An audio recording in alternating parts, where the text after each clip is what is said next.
show up at Armor. I mean, if they have it, yeah. I mean, of course they're going to have new stuff. I mean, everybody wants to show off their new stuff. I was, heading up to CEDIA, talking with brands. They're like, "Hey, Michael, we got some cool stuff, man. We want you to cover it." I'm like, "Man, I'm down. Let's do it." And then now a lot of them are backing out. I mean, a lot of companies are backing out of CEDIA. So, yeah, I think So definitely hopefully there's a lot of stuff at RAP. If, like I said, if they have it. Hifi Summit. Let's make it happen. If these are gonna be canceled, and I hope they're not. Actually, I hope they're not canceled. I hope I don't wish that on any show or anything like that. But if they have new products that they're not gonna be able to show, hopefully they'll do something at the Hifi Summit to show something, right? I think I have an appointment with Mantle Mount. They got something cool. Oh, really? Yeah. Hey, I was just like, I love your guys' products. I don't own one at all, but I think it's probably the coolest thing I've ever seen. If anybody needs to mount a TV above their fireplace, probably the best option. That's the one that drops down, right? Yeah, you can. They have like a full motorized one, or like you can just pull it down, so you're not doing this whole neck up thing. Yeah. So we have this one. Chris also says quality of THX approved products. You know what? I don't know what the specs are, right? So I don't think anybody really knows what it means to be THX certified. They don't tell the manufacturers either. But I do know that that's a level of certification. Mm-hmm. Well, at least it's not going to be pure garbage. Like if it has that stamp, I don't know what it means exactly. Sure. But for the most part, it's not going to be trash. I think the key to remembering on the THX certification is that you can have a product that meets or exceeds those THX levels, but they just chose not to pay the licensing fee to get that stamp of approval. Mm-hmm. So yes, in one way, it does mean something for those that chose to do that because they met that, but it does not mean that, another brand or another line or another product that doesn't have that doesn't meet those standards, if that makes sense. Correct. I agree with that.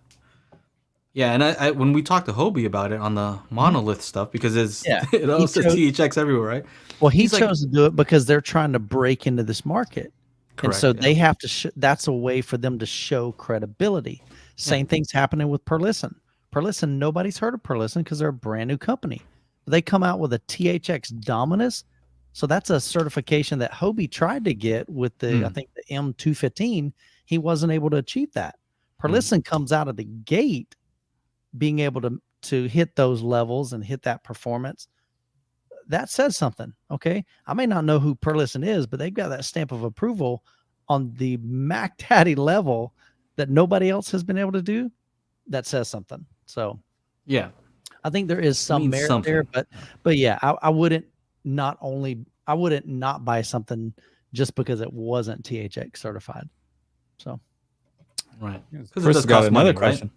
Yeah. What's the other speaker company that does THX? And I know, Perlisten. Onkyo used to do it. Oh yeah. Yeah. Their home theater in the box had a little home. Onkyo used to be. Actually, Onkyo AVRs do THX because I was just looking at them today while I was at the DMB. Yeah. But as far as speakers are concerned, I know Miller and Kreisel. I don't know how you pronounce it, but M&K. Oh, I'm sorry, I didn't see that. Yeah, really. He does THX. They've been doing it since I started this journey like back in the 90s. I wonder if it has anything to do with frequency response, because I know I'm guessing it has to do with loudness. Klipsch, is that a Klipsch THX? Klipsch does THX. No way. Speakers? Yeah, dude. These are my little Star Wars edition little bookshelf speakers. They just saying thanks. Yeah. Klipsch, thanks. Hey, send me some money. Thank you. Yamaha was the first. Klipsch has a THX home theater setup. Tim Perry says, yep. There's quite a few. Monolith has their THX reference series speakers. Well, I say reference series, but they've got their THX line. Yeah, so there's quite a different few levels too, right? So Correct. I'm sure there's those THX Select. There's THX. Those aren't Dominus certified. Those desktop ones have there. These are the THX Minimus. That was a good one. All right. Oh man, that's why we do this. Too much. That made my day. Thank you. It's fun, man. It's fun.